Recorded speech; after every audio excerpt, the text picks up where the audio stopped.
മുഖ്യമന്ത്രി രാഹുൽ മാങ്കൂട്ടത്തിന്റെ വിഷയത്തിൽ അദ്ദേഹത്തെ ഞങ്ങൾ പ്രതിപക്ഷ നേതാവ് സംരക്ഷിക്കുകയാണ് എന്നുള്ളൊരു ആരോപണമാണ് ഉന്നയിച്ചത്. ബാക്കിയുള്ള ആളുകൾ പറയുന്നത് കേട്ടിട്ട് വേണം വേണ്ടത് ചെയ്യാൻ എന്നെല്ലാം അദ്ദേഹം സൂചിപ്പിച്ചു. അദ്ദേഹത്തിന്റെ പ്രത്യേകമായ ഉപദേശത്തിന് നന്ദി. അദ്ദേഹം നിങ്ങൾക്ക് എല്ലാവർക്കും അറിയാവുന്നതുപോലെ മുഖ്യമന്ത്രി എന്ന് പറഞ്ഞതുപോലെ ഒരു പരാതിയില്ല, ഒരു FIR ഇല്ല, ഒരു കേസുമില്ല. പക്ഷെ ധാർമ്മികതയുടെ പേരിൽ, സ്ത്രീത്വത്തോടുള്ള ബഹുമാനത്തിന്റെ പേരിൽ ഞങ്ങൾ നടപടിയെടുത്തു. ഒരു പാർട്ടിക്ക് എടുക്കാൻ പറ്റാവുന്ന ഏറ്റവും വലിയ നടപടിയെടുത്ത് ഞങ്ങൾ മാറ്റി നിർത്തി. എന്റെ നേരെ വിരൽ ചൂണ്ടിയ മുഖ്യമന്ത്രിയോട് എനിക്ക് പറയാനുള്ളത്, അദ്ദേഹത്തിന്റെ ബാക്കി 4 പേരിലും അദ്ദേഹത്തിന്റെ നെഞ്ചിലേക്കാണ് ചൂണ്ടിയിരിക്കുന്നത്. ആരാണ് ഈ മുഖ്യമന്ത്രി? ആരെയൊക്കെയാണ് സംരക്ഷിച്ചിരിക്കുന്നത്? ലൈംഗിക അപവാദ കേസിൽപ്പെട്ട 2 പേർ മന്ത്രിമാരായി ഈ മന്ത്രിസഭയിലുണ്ട്. CPM-ലെ ഏറ്റവും സീനിയർ നേതാവ് ആരോപണം ഉന്നയിച്ച, പരാതി കൊടുത്ത കേസിലെ പ്രതിയാകേണ്ട അത് പോലീസിന് കൊടുക്കാതെ അത് പാർട്ടി കോടതിയാക്കി മാറ്റി ആളെ സംരക്ഷിച്ച് മുഖ്യമന്ത്രിയുടെ കൂടെയുണ്ട്. ആ സീനിയർ നേതാവ് പാർട്ടിയിൽ സൈഡ് ലൈൻ ചെയ്യപ്പെട്ടു. വളരെ മുതിർന്ന നേതാവ്, എല്ലാവരും ബഹുമാനിക്കപ്പെട്ടിരുന്ന നേതാവ്. ഈ പരാതി കൊടുത്തതിന്റെ പേരിൽ മുഖ്യമന്ത്രി അദ്ദേഹത്തെ സൈഡ് ലൈൻ ചെയ്തു. എന്നിട്ട് അദ്ദേഹം ആരോപണം ഉന്നയിച്ച ആളെ തൊട്ടടുത്ത് ചേർത്തിരുത്തി. ഞാൻ ആരുടെയും പേരൊന്നും പറഞ്ഞു, എല്ലാവരുടെയും പേര് നാട്ടിലെ എല്ലാവർക്കും അറിയാം. അതുപോലെ ഇപ്പോ അദ്ദേഹത്തിന് കൈവക്കുന്ന ഒരു MLA നിയമസഭയിൽ റേപ്പ് കേസിലെ പ്രതിയാണ്. ബലാത്സംഗ കേസ് ആരാ ചാർജ് ചെയ്തത്? ഇദ്ദേഹത്തിന്റെ പോലീസ് ചാർജ് ചെയ്ത കേസിലെ പ്രതിയാണ്. ആരാ സംരക്ഷിക്കുന്നത്? എന്ത് നടപടിയെടുത്തത്? ഒരു നടപടിയെടുത്തില്ല. പതിറ്റാണ്ടുകൾക്ക് മുമ്പ് നടന്ന സംഭവം എന്നാണ് പാർട്ടി സെക്രട്ടറി പറഞ്ഞത്. അതായത് അദ്ദേഹം കൊച്ചായിരുന്നപ്പോ എന്തോ നടന്ന സംഭവത്തെ പോലെയാണ് പതിറ്റാണ്ടുകൾക്ക് മുമ്പ് നടന്ന സംഭവം എന്ന് പറഞ്ഞു. അതിന് സംരക്ഷണം കൊടുക്കുന്ന ആരാ? പോലീസ് എടുത്തേക്കുന്ന കേസാണ്, റേപ്പ് കേസ് അല്ലേ? അതിനാരാ സംരക്ഷണം കൊടുത്തിരിക്കുന്നത്? അതിന് സംരക്ഷണം കൊടുത്തിരിക്കുന്നയാൾ മുഖ്യമന്ത്രി. പിന്നെ മുഖ്യമന്ത്രിയുടെ ഭാഷയിൽ പറഞ്ഞാൽ ഒരു അവതാരം വന്നല്ലോ, ഒരു അവതാരം ഇല്ലേ? ആ അവതാരം വന്നപ്പോ മുഖ്യമന്ത്രിയുടെ ഏറ്റവും വിശ്വസ്തനായിരുന്ന പ്രിൻസിപ്പൽ സെക്രട്ടറി ആരുടെ കൂടെയായിരുന്നു? സ്വന്തം പ്രിൻസിപ്പൽ സെക്രട്ടറി.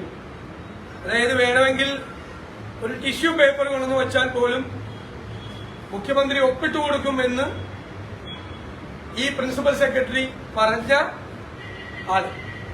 അദ്ദേഹം വൈകുന്നേരമായ എവിടെയായിരുന്നു? മുഖ്യമന്ത്രി അന്വേഷിച്ചിട്ടുണ്ടോ? വൈകുന്നേരമായ ഇന്റലിജൻസ്, പോലീസ്, ക്രൈംബ്രാഞ്ച് അല്ലെ, സ്പെഷ്യൽ ബ്രാഞ്ച്, ക്രൈംബ്രാഞ്ച് അല്ല സ്പെഷ്യൽ ബ്രാഞ്ച്, എന്തെല്ലാം സംവിധാനമാണ് മുഖ്യമന്ത്രിക്ക്? ഏറ്റവും അടുത്തയാൾ, അമിതാധികാരങ്ങൾ മുഖ്യമന്ത്രിയുടെ ഓഫീസിൽ ഉണ്ടായിരുന്നയാൾ വൈകുന്നേരമായ എങ്ങോട്ടാ പോയിരുന്നത്? ആ അവതാരം എത്ര CPM നേതാക്കൾക്കെതിരായി ആരോപണം ഉന്നയിച്ചു? എത്ര CPM നേതാക്കൾക്കെതിരെ, മന്ത്രിമാർക്കെതിരായി, സ്പീക്കർക്കെതിരായി, എത്ര പേർക്കെതിരായി? അപ്പൊ അവർക്കെതിരെ ഒരു കേസ് എടുത്തോ? ഒരു ഡിഫമേഷൻ കേസ് അവർക്കെതിരെ കൊടുത്തോ? ഇവരാരെങ്കിലും കൊടുത്തില്ലല്ലോ. ഈ പറയുന്ന പരാതിയുടെ പുറത്ത് ആർക്കെങ്കിലും ഇതിനൊരു കേസെടുത്തോ? അവർക്കെതിരായി പാർട്ടി, ഇദ്ദേഹത്തിന്റെ പാർട്ടി, ഇദ്ദേഹം പോളിറ്റ് ബ്യൂറോ മെമ്പറായ പാർട്ടി ഒരു നടപടിയെടുത്തോ? നടപടിയെടുത്തില്ല. വേറൊരു MLA-യുടെ വാട്സാപ്പ് സന്ദേശം, അപ്പൊ വാട്സാപ്പിനെ കുറിച്ചാണ് പുള്ളി പറഞ്ഞത്, മുഖ്യമന്ത്രി പറഞ്ഞത്. വേറൊരു MLA-യുടെ, സീനിയർ MLA-യുടെ, ഒരു മുൻ മന്ത്രിയുടെ വാട്സാപ്പ് സന്ദേശം 2-2.5 കൊല്ലമായി ഇങ്ങനെ കറങ്ങിക്കൊണ്ടിരിക്കുക. ഒരു നടപടിയെടുത്തോ പാർട്ടി? ഒരു നടപടി പാർട്ടി ചോദിച്ചോ? ഒരു വിശദീകരണം ചോദിച്ചോ? ഒരു വിശദീകരണവും അദ്ദേഹം ചോദിച്ചില്ല. മുഖ്യമന്ത്രിയുടെ പ്രിൻസിപ്പൽ സെക്രട്ടറി ഈ അവതാരം എന്ന് അദ്ദേഹം വിശേഷിപ്പിച്ച ആളുമായി ബന്ധപ്പെട്ട് 100 ദിവസം ജയിലിൽ പോയി, പിന്നെ തിരിച്ചു വന്ന് പിന്നെയും ജയിലിൽ പോയി. മുഖ്യമന്ത്രിയുടെ ഓഫീസിലാണ് ഈ ഏർപ്പാട് മുഴുവൻ മുഖ്യമന്ത്രിയുടെ ഓഫീസിലാണ്.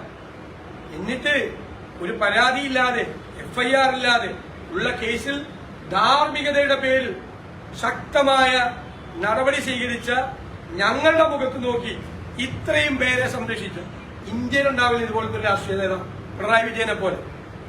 ലൈംഗിക അപവാദ കേസുകളിൽ പെട്ട സഹപ്രവർത്തകരെയും നേതാക്കന്മാരെയും ഇതുപോലെ സംരക്ഷിച്ച ഒരു രാഷ്ട്രീയ നേതാവ് ഇന്ത്യയിലില്ല.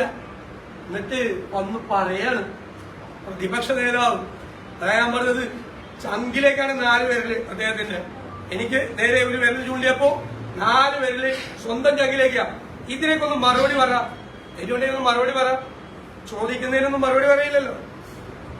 ഒരു ഷെയ്ഡി ക്യാരക്ടർ, കളങ്കിത വ്യക്തിത്വം വന്ന് മദ്രാസിൽ ഒരു അക്കൗണ്ട് തുടങ്ങി ഹവാലയും റിവേഴ്സ് ഹവാലയും നടത്തി മന്ത്രിയുടെ അക്കൗണ്ടിലേക്ക് വരെ നേതാക്കന്മാരുടെ അക്കൗണ്ടിലേക്ക് വരെ പണം അയച്ചു കൊടുത്തു എന്ന് പറഞ്ഞിട്ട് പാർട്ടി സെക്രട്ടറിയുടെ മകനുമായുള്ള തെറ്റായ വഴികളിലൂടെയുള്ള ബന്ധത്തെക്കുറിച്ച് ആരോപണം വന്നിട്ട് ചെറുവിരലെനിക്ക് ഈ മുഖ്യമന്ത്രി ചോദിച്ചപ്പോ പറഞ്ഞ് എന്തോ പറഞ്ഞങ്ങ് ഒഴിഞ്ഞു കളഞ്ഞു. ഒരു മറുപടി പോലും ഇന്നത്തെ പത്രസമ്മേളനത്തിൽ ആ കാര്യത്തിൽ പറഞ്ഞില്ല.